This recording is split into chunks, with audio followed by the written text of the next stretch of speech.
Why, hello guys! Welcome back to another episode of Everyday EDC. Clearly, I look like crap, but I don't think you guys will judge that too much. I went out to get breakfast for the family. So, I'm gonna do a pocket dump today, and this is gonna be, like I said before, doing some of these random little videos to kind of keep some content going, keep in contact with you guys, etc. But this one's gonna be a little bit different. I'm gonna try to do this one in a different manner. What I mean by that is I'm gonna do a pocket dump, but I am going to compare the two knives that I'm showing you. The first one is the Mini Freek. This is that one that caused a bunch of waves. Realistically, it caused a ton of waves because of the price. I think this is coming in at like $260 or $270. Like, it's like outrageous. This is like a $260 knife. The action on it is great. This is S90V with some really good carbon fiber that might be contoured. It does have a little bit of rounding to it, but it's just heavily milled, right? It is ambidextrous. The action is great. And S90V. What couldn't be better than S90V?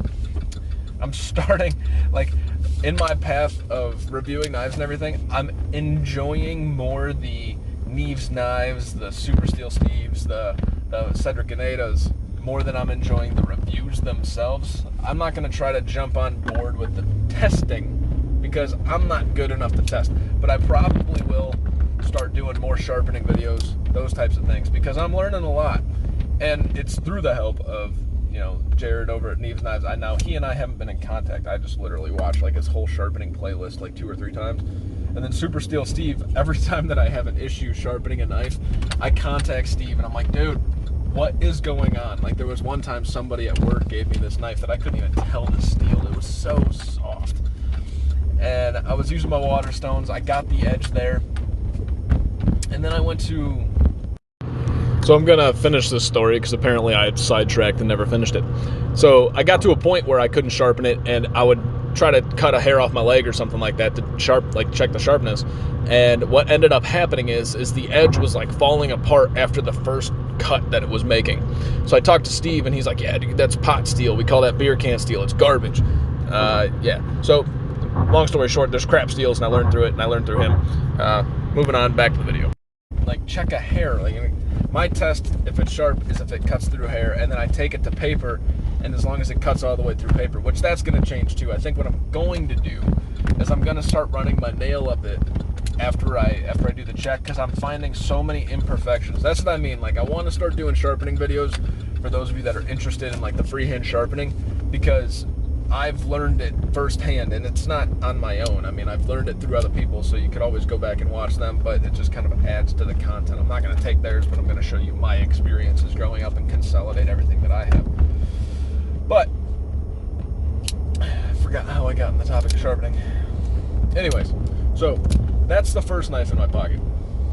The second knife in my pocket is the Blade HQ exclusive Bugout.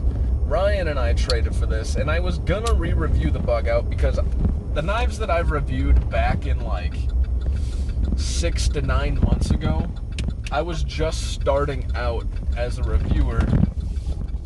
And the funny part is I kind of started the YouTube channel the same time that I really started my real path going down the knife world. You know, I've been interested in knives my whole life, but I didn't start knowing that a knife was a knife and this is not a knife until later. You know, it was like March of last year. I think I purchased actually a Benchmade Bugout from Amazon.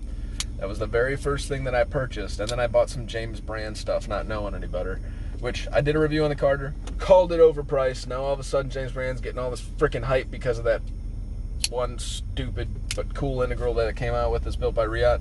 But again, overpriced. Overpriced is shit. We talk about Benchmade being overpriced. The James brand, insane. Absolutely insane. Anyways, long story short is I wanted to re-review this because I felt like I probably didn't give it justice. But as fate would have it, the wife and I got pretty drunk a couple nights ago. And it was fun. You know, it's kind of like that adult drunk, right? Like you're kind of sitting around. We made some mojitos that turns out mojito are all liquor to where you're like, wow, that snuck up on you real quick. But then you have to sober up real quick because you got kids to take care of. The kids are in bed, but we didn't go anywhere. Sounds irresponsible. I don't really care. We're not irresponsible. But the point is at night when I was taking care of the one kid, I was messaging a guy on Reddit and I traded this. I'm not mad about the trade, but I really did like the exclusivity of this, and I think 20CV in this is really, really good by comparison of S30V. Like, this is, I think this is awesome. This is the best version of the Bugout, in my opinion. Not that I've held them all, but they're all the same concept. It's just a different blade steel. I think this is the best. What am I getting at here? I'm going to do a quick comparison between the Bugout and the Mini Freek. I'm going to try to stick to my normal curriculum type of stuff, and we're just going to go through down the list, and I'm going to let you guys know objectively which one is better. I am keeping this, the Mini Freek, but that doesn't change me being objective for the comparisons. Done with the chit chat, let's get into the comparison. So the comparison is going to be graded on a 0-1-2 system. 0 being you didn't win the category, 1 being you won the category, 2 being you decimated the category. The categories are as follows, and hopefully I can remember them all. Aesthetics, that one's mainly subjective. Aesthetics, blade, carry factor, fidget factor, fit and finish, value, and ergonomics. I was gonna forget one. So, let's start off with the aesthetics. This one's kind of hard, guys. Here, so here is the Mini Freek, right?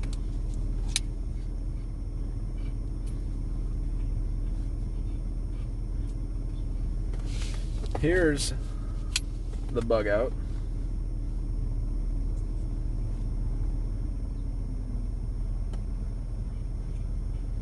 That narrow blade stock.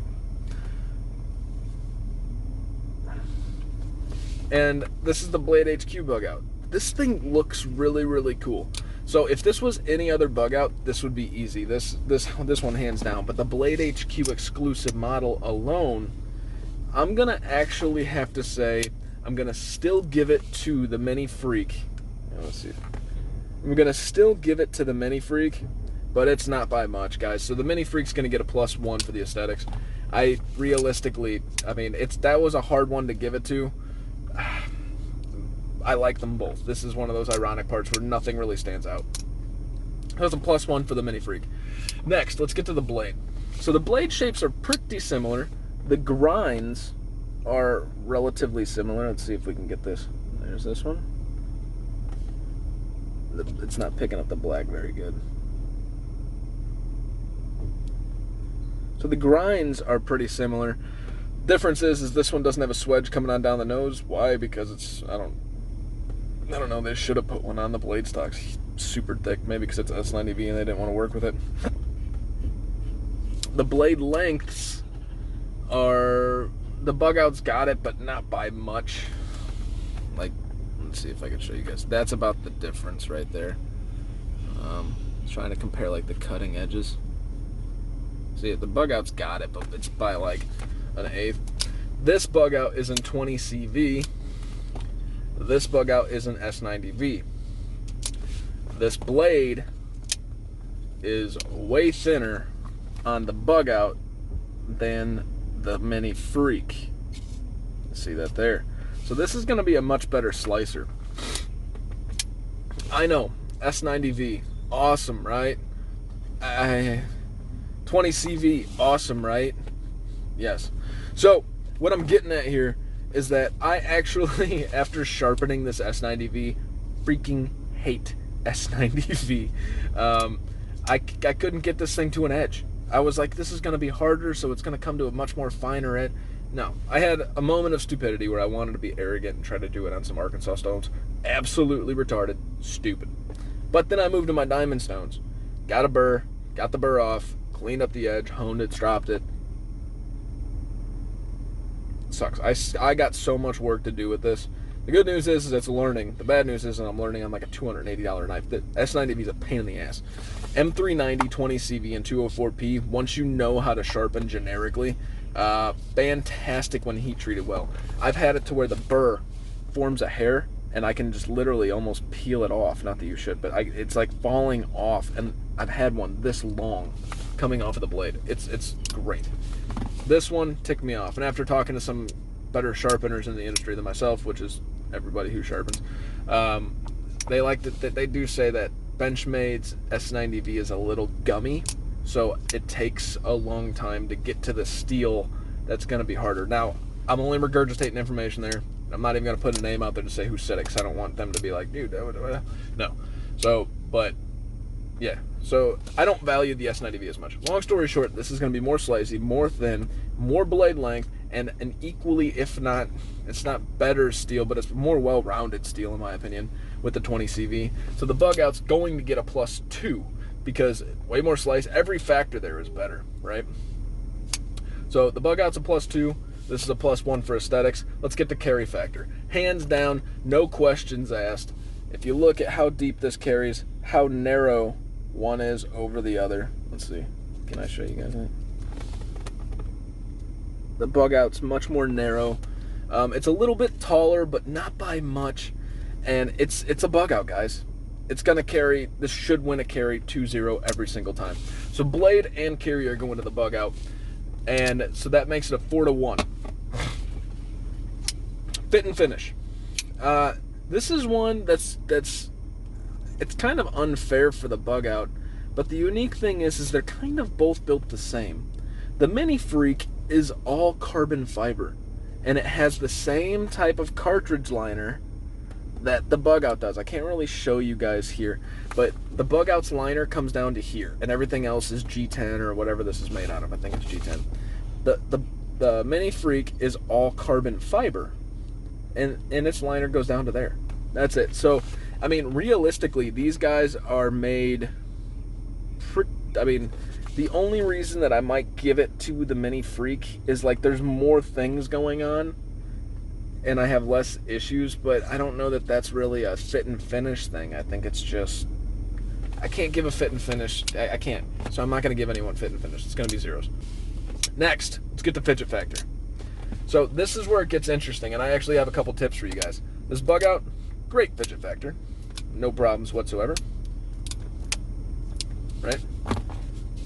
The Mini Freek fidget factor is awesome. Awesome. It's awesome. I would have to double check. This actually might be on fucking bearings. That would kill me if it's on bearings. It feels that smooth though. If it is on bearings, I can feel it. Like, it feels way better than this. But remember, this has a thicker blade. You got more handle room to work with. It's just, this is way more fidgety than this. Now, tips for the Bugouts, for the Benchmades. Don't just lube your pivot. Lube your axis bar right here, and then behind there where your axis bar and your blade meet with that stop pin, where's that? Right there. Hold on, let's see. Where your tang of the blade meets the stop pin, lube that up as well, because what's going to happen is that's what creates some of this lock stick. Is, I forgot what the terminology is, but when you're taking like titanium or two different types of surfaces that shouldn't meet up together, that meet up, they actually chemically adhere to each other. Now that's where some of that stick's coming from. Now it's not like a weld or something, but it is like a friction, it's like a friction adhesive almost, right? So that's the idea. So lube those up. I've noticed that with my Paramilitary 2, I changed out the titanium or the hardware for titanium hardware, and it sticks all the time unless I have that stop pin back in the back lubed up to prevent metal to metal. Anyways, fidget factor, going to the Mini Freek. The Mini Freek is so fidgety. I love this guy for fidget factor. It's really, really good. So that gives us a 3 to 4. 4 being this for the blade and the carry factor. For the fidget factor and aesthetics are going here. Fit and finish is a wash. So the last one is ergonomics and then value. So ergonomically, this feels awesome. This is a super thick scale. It just, you got this thumb ramp right here. this feels really, really good. Ergonomically on the Bugout, I kind of don't have any problems with it, but it's super narrow, and I don't like a super narrow knife. But you can get a full finger purchase, whereas this one you're kind of sliding off a little bit, but I don't feel any hot spots as much. Maybe a little bit on the pocket clip, but I feel the pocket clip on this too. So I do have to give the Ergonomics to the Mini Freek, but only as a +1. I think the 4 fingers on here adds up to a little bit more. All right, so that gives us a tie, right? 4-4. Now this is where you guys are gonna laugh. Value, $270. The Blade HQ model Bugout, what was that, like $200, if that, for M390. You're getting S90V and carbon fiber. Material-wise, okay, I could see an argument for this guy. No. We're talking function, we're talking everything, and if I was to steer you towards one of these, unless you're one of those guys that needs the thick handles, unless you're one of those guys that needs the S90V, I think this is a better knife. But not for like $60 or $70 difference. No, it's not I don't feel that. I think this is awesome. This is the best version of the Bugout that I can think of. I don't like S90V as much. I would have really rather kept this. I did a drunk trade, so not rather kept it. I really like this. I want to learn this. I want to get better with this. I prefer the feeling of this, but I actually really like the sliciness and the blade up here. So the Bugout is going to get a 2 for value because, yes, it's just G10, but we're talking value relative to another Benchmade, so it's not like value overall, right? So it's going to be a +2. So this is going to win 6-4. This takes down the blade, hands down. This takes the carry factor down, hands down. And this takes the value down, hands down, from the Mini Freek.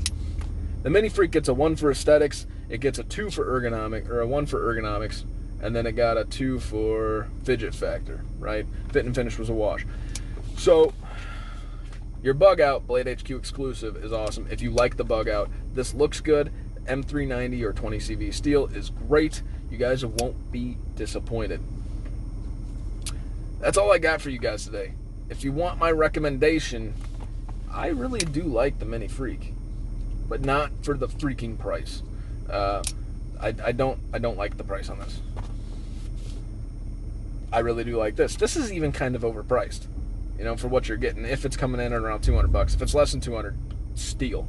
But if it's around 200, which is where I thought it was, it's a little overpriced because it's just G10 and M390 basically, or 20CV. But it's Benchmade too, so take that for what you will. Yeah, here's your winner, guys. The Benchmade Bugout Blade HQ exclusive over the S90V Mini Freek, which is an awesome knife, but this one kills it. My name's Tyler. This has been Everyday EDC. You guys stay sharp, stay safe. Have a great freaking day, guys. Thanks for watching.